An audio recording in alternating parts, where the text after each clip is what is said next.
Whispers among the stars, Dr. Amara Okafor pressed her forehead against the viewport of Callisto 9 Research Outpost, watching distant stars shimmer beyond the energy field that surrounded the station. 3 years of studying alien microbiology had made her intimately familiar with the station's rhythms, but something felt wrong tonight. "Beautiful view, isn't it?" The voice startled her from her thoughts. She turned to find Captain Julian Reeves standing in the corridor, his transport pilot's uniform slightly rumpled after the long journey from Europa Station. His presence was unexpected. The Artemis Dawn wasn't scheduled for a supply run for another week. "Julian, you're early," she said, trying to mask her surprise. He shrugged, eyes crinkling at the corners. "Engine modifications. We're 20% faster now. The Galactic Alliance approved the upgrades last month." "That's the third technology approval this year," Amara said, suspicion evident in her voice. Funny how they've suddenly become so generous after decades of restrictions. Julian glanced around before lowering his voice. "Can we talk somewhere private?" 5 minutes later, they were in Amara's laboratory, door locked and security. Protocols engaged. Julian removed a small device from his pocket and activated it. "Signal jammer," he explained. "Picked it up in the outer rim. Not exactly Alliance approved." "You're taking risks, Captain." "So are you, from what I hear." His expression grew serious. "My contact at Ganymede Hub says you've been asking questions about the barrier network." Amara hesitated, then walked to her workstation and pulled up a series of data files. "Look at these energy patterns," she said, pointing to oscillating waves on the screen. "The Alliance calls them protection barriers, supposedly keeping out cosmic radiation and hostile species." "Supposedly?" "I've been analyzing the particle flow. These aren't keeping radiation out, Julian." She tapped the screen. "They're designed to reflect signals inward. They're containment fields." Julian studied the data, his brow furrowing. "You're saying we're prisoners?" "I'm saying humanity is being corralled. Every colony, every outpost, all within Alliance-approved sectors. They control where we can go, what technology we can develop." She pulled up another file. "And look at this communication patterns between Earth and the outer colonies. Notice anything?" Julian leaned closer. "There are gaps." "Exactly. Messages that should have reached their destination, but never did. The Alliance is filtering our communications, Julian. They're keeping us isolated." He straightened, running a hand through his dark hair. "Why would they do this?" "The Alliance has been Earth's partner in space exploration for over 50 years. Partners don't put their allies in cages," Amara said bitterly. "I think they're afraid of us." "Of humans?" "Why?" Amara pulled up historical records. "Look at our development timeline compared to other species. The Vorkadian took 3 millennia to progress from primitive flight to space travel. The Alani took nearly 2. Humans? Less than a century." Julian whistled softly. "We're the hare in a race of tortoises. And the Alliance doesn't like being outpaced." She closed the files. "We need to warn Earth." A soft ping from Julian's communication device interrupted them. He checked it and frowned. "Alliance security vessels just docked at the station. Unscheduled inspection." Amara felt her pulse quicken. "They know. Pack what you need: data, research, anything that proves your theory." Julian moved toward the door. "The Artemis Dawn leaves in 30 minutes, with or without Alliance clearance." "That's mutiny, Captain." Julian's eyes met hers, determination evident. "No, Doctor. I believe the word you're looking for is revolution." As Amara gathered her research, she noticed movement outside her lab window. Alliance security officers, tall, uniformed figures with distinctive blue skin, were moving through the station corridors with purpose. "Julian," she whispered, "how did you really know to come early?" He hesitated, then reached into his pocket and retrieved a small data crystal. Because someone inside the Alliance wants us to know the truth too. Who? I don't know. But they sent me this and told me to find you before they did. The crystal glowed with an eerie blue light in his palm, holding secrets that would change everything. Broken transmissions. The Artemis Dawn broke away from Callisto 9, with a burst of engine power that sent tremors through the hull. Julian's hands flew across the pilot controls, bypassing standard departure protocols as Alliance security vessels scrambled to intercept them. They're launching pursuit craft, Amara reported, watching the tactical display from their co-pilot's seat.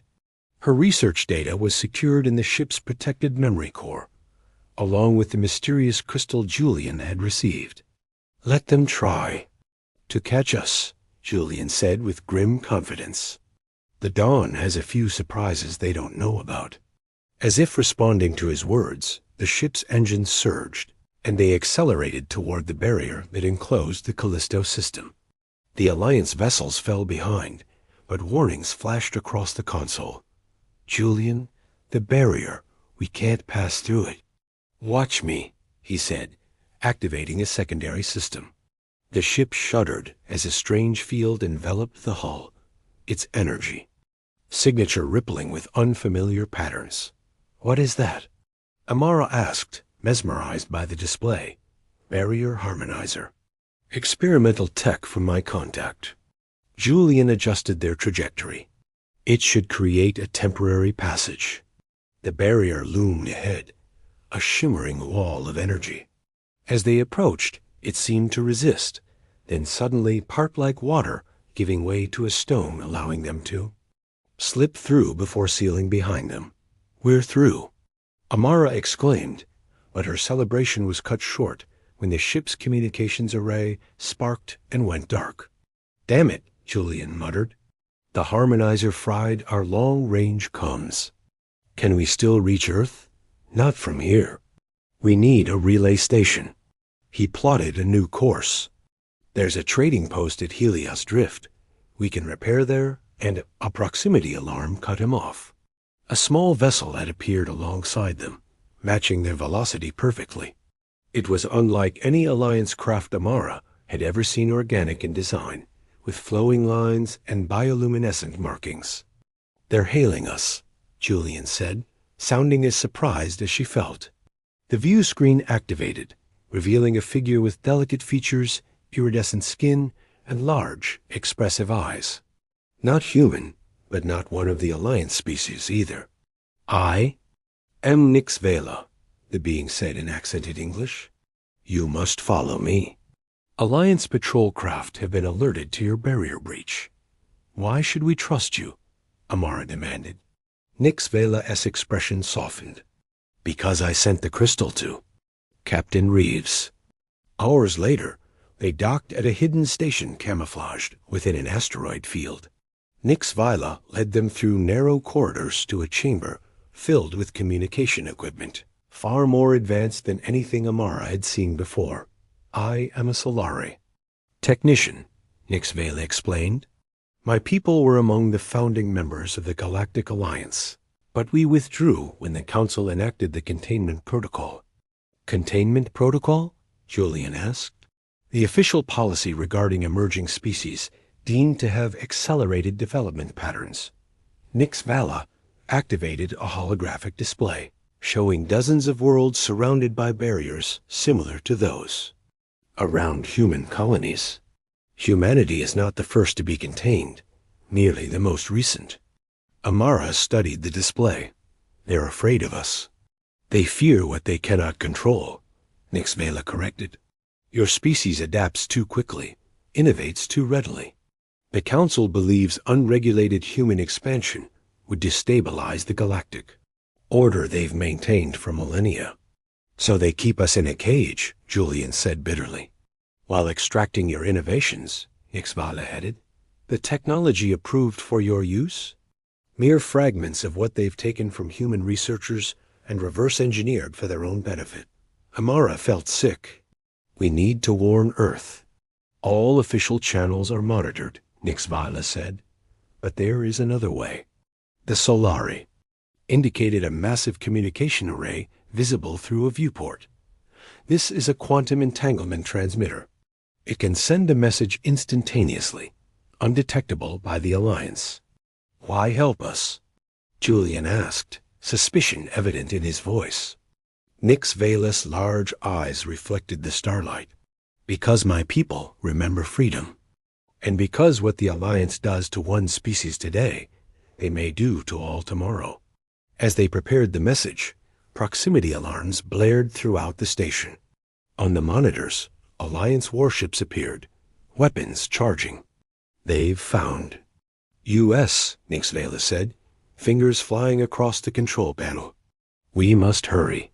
There's no time to send everything, Amara realized, looking at her research data. Julian met her gaze. Then we deliver the message in person. Exodus Protocol. The mining colony of Helios 7 existed in the shadow of a gas giant, its facilities carved into a moon of frozen methane and rock. Not beautiful by conventional standards, but to Amara, Julian, and Nix Vela, after 3 weeks of evading Alliance patrols, it looked like salvation. Identify yourselves, came the gruff demand as their ship approached the hidden landing bay. Julian leaned toward the comm. Captain Julian Reeves, Artemis Dawn. I'm here to see Freya. A long pause followed.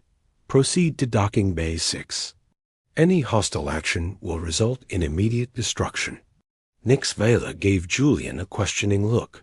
You know someone here? Colonel. Freya Nakamura, he replied, his expression unreadable. We have ... history. The docking bay was a hive of activity workers in environmental suits moving cargo, mechanics repairing mining equipment, and armed guards watching their approach with obvious suspicion. As they disembarked, a tall woman with close-cropped, silver hair and piercing eyes strode toward them. Julian Reeves, she said, her voice carrying the authority of command. I thought you were flying supply routes for the Alliance these days. Plans change, Freya. Her gaze shifted to Amara and Nix Vela. And you've brought friends. One human scientist and ...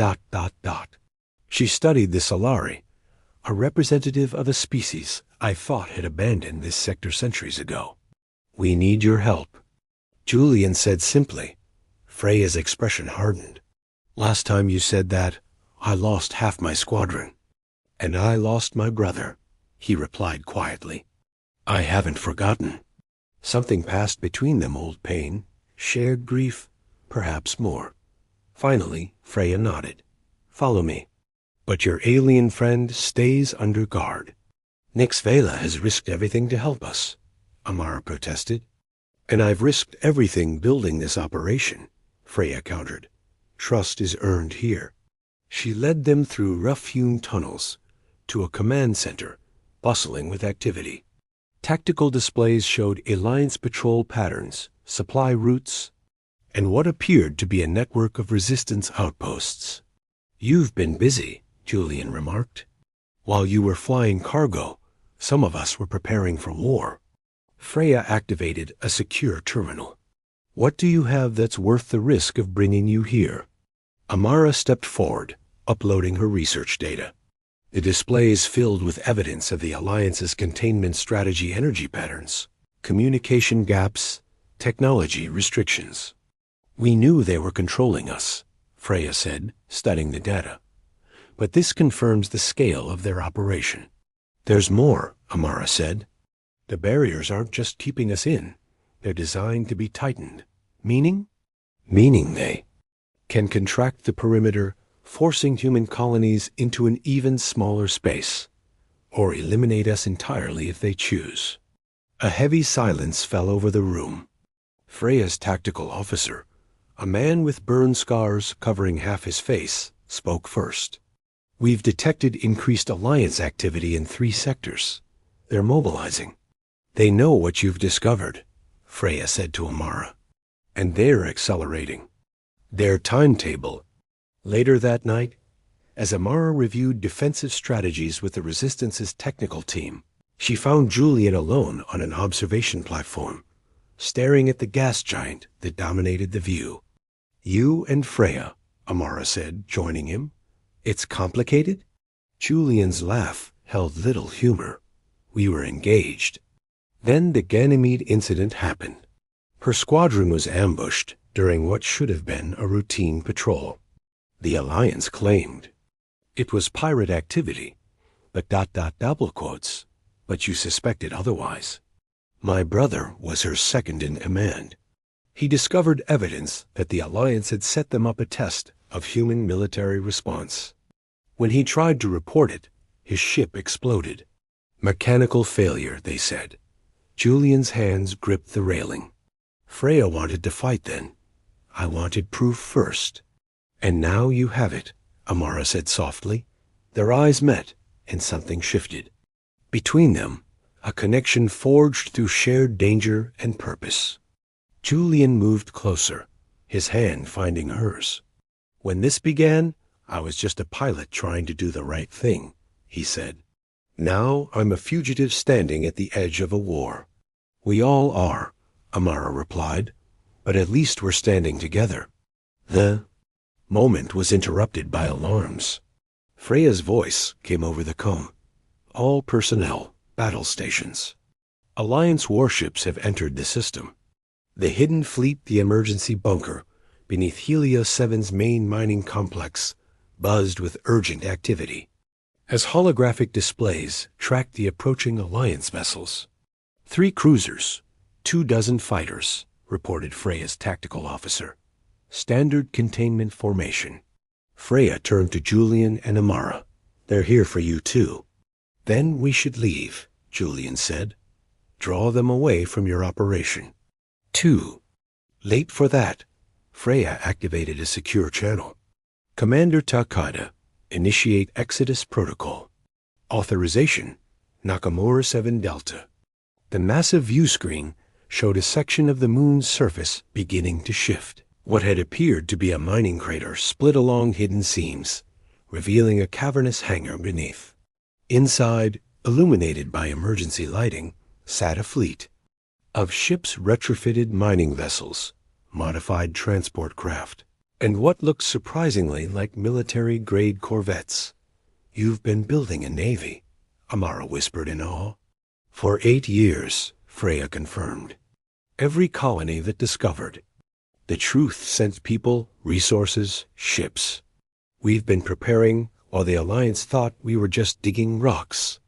Julian stared at the fleet. "How many?" 47 combat-capable vessels, 18 transports. Enough to evacuate this colony and punch through their blockade. Freya's eyes met his. "This was always the plan, Julian. We just needed the right moment and the right evidence to show Earth what's really happening."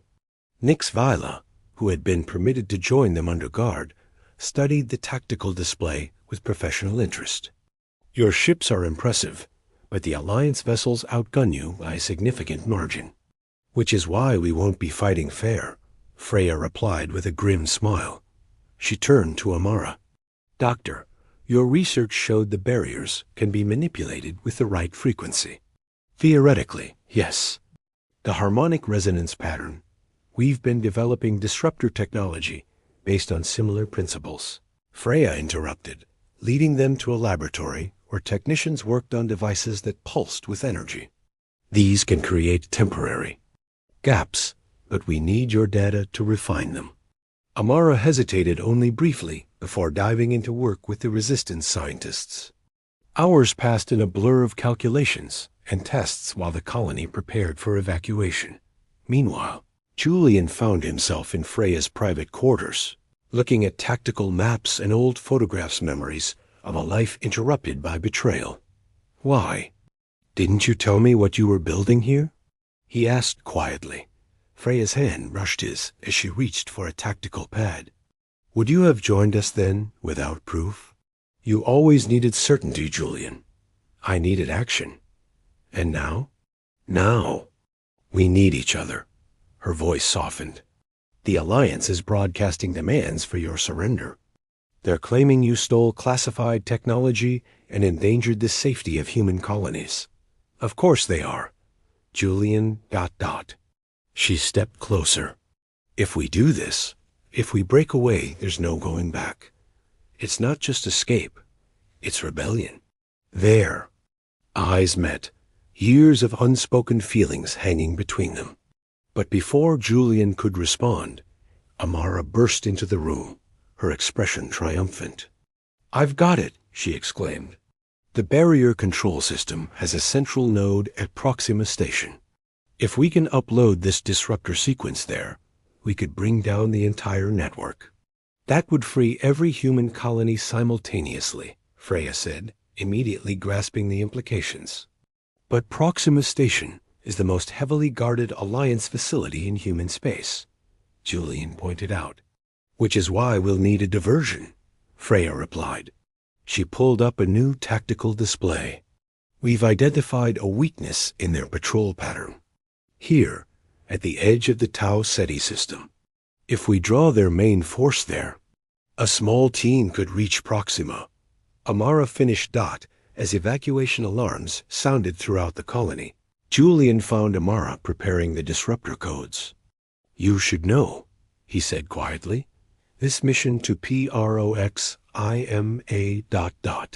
It's likely one way." Amara didn't look up from her work. "I know. I'll be piloting the insertion vessel." Now she did look up, her eyes meeting his. "Then I'm coming with you. The codes will need adjustments based on their security protocols. Amara, I can't ask you to. You're not asking." She stepped closer, her determination evident. "This began with my discovery. I need to see it through."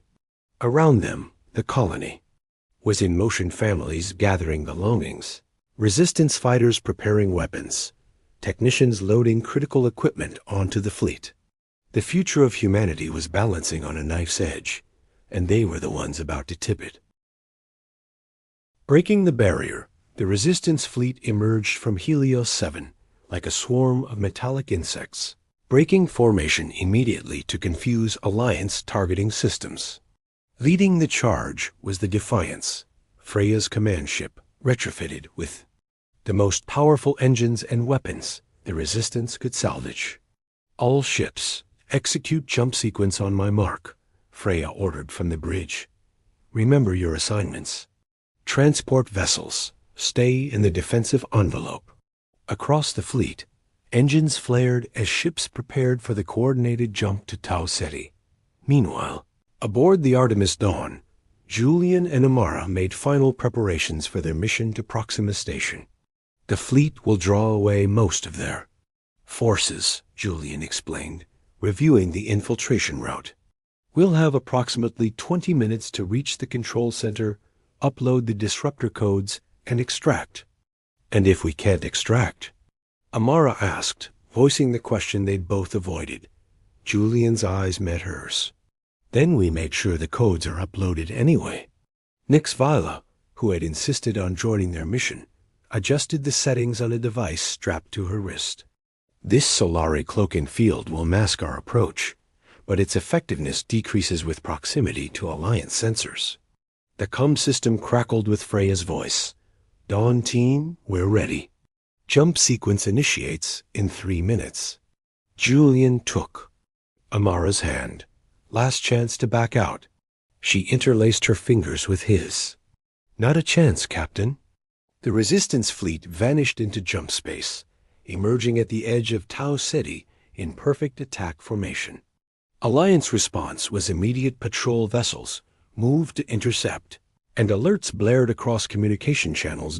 As predicted, reinforcements began pouring in from nearby sectors, including ships that had been guarding Proxima Station.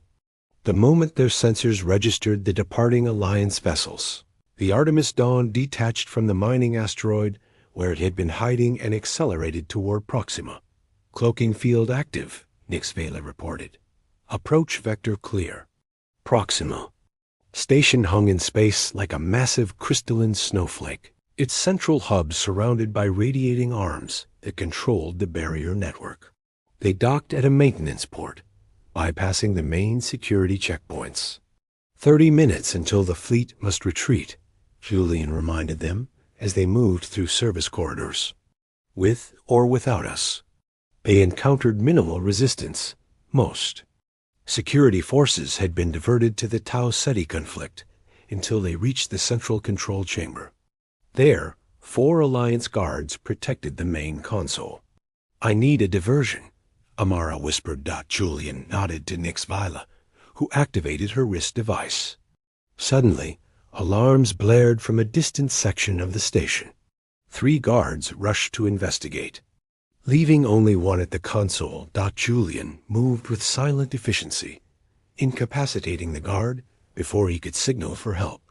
Clear. Amara hurried to the console, connecting her datapad and beginning the upload process. "This will take 7 minutes. The system has multiple security layers." "We may not have 7 minutes," Nix Vila warned, monitoring station communications. "The Alliance commander at Tau Ceti has realized the attack is a diversion. They're ordering ships back to protect key facilities." Julian positioned himself at the chamber entrance, weapon ready. "Then we work faster." As Amara's fingers flew across the console, breaking through security protocols one by one, Julian felt a strange peace settle over him. Whatever happened next, they had already won. The truth would reach Earth. Humanity would know what had been done to them. The upload reached 85% when the first explosion rocked the station. "They're here," Nix Vila said grimly. "Almost done," Amara replied, not looking up from her work. Julian engaged the first wave of security forces, his Alliance pilot, training proving valuable in combat. But they were outnumbered, and soon would be overwhelmed. "Upload complete," Amara announced as the console flashed confirmation. Throughout human space, the barriers began to flicker and fail. Colony ships that had been contained for decades suddenly found their navigation systems reporting clear paths to open space. Communication channels previously blocked burst with traffic as colonies connected with each other and Earth, for the first time without Alliance filtering. In the control chamber, Julian grabbed Amara's hand. Time to go. They fought their way back toward the docking court, but Alliance forces had cut off their escape route. Backed into a maintenance bay with security closing in, Julian checked their options. "There's an emergency shuttle," he said, pointing to a small craft. 2-person capacity. Nix Vila understood immediately. "I will hold them here. My people have allies who will extract me if I survive." She pressed a small device into Amara's hand. "Coordinates to the Solari homeworld. When your people are ready, for true allies, find us." Before they could argue, Nix Vila sealed the door between them, leaving Julian and Amara alone with the shuttle. As they launched away from the station, the space around them filled with ships, not just Alliance vessels, but a new fleet arriving from Earth direction. Earth Defense Force ships responding to the emergency transmissions now flooding through the fallen barriers. "They got our message," Amara whispered. Watching the Earth vessels engage the Alliance ships. Julian plotted a course toward the Earth. "Fleet, this isn't over. The Alliance won't give up control easily." "No," Amara agreed, her hand finding his as stars streaked past their viewport. "But at least now we're fighting in the open, not in a cage." Behind them, Proxima Station's lights flickered as control systems failed. Around human space, colonies were mobilizing, sharing information long hidden from them. And at the edge of Alliance territory, Earth ships were advancing, ready to protect their people. The barriers had fallen. The truth was known. And humanity was free to determine its own future among the stars.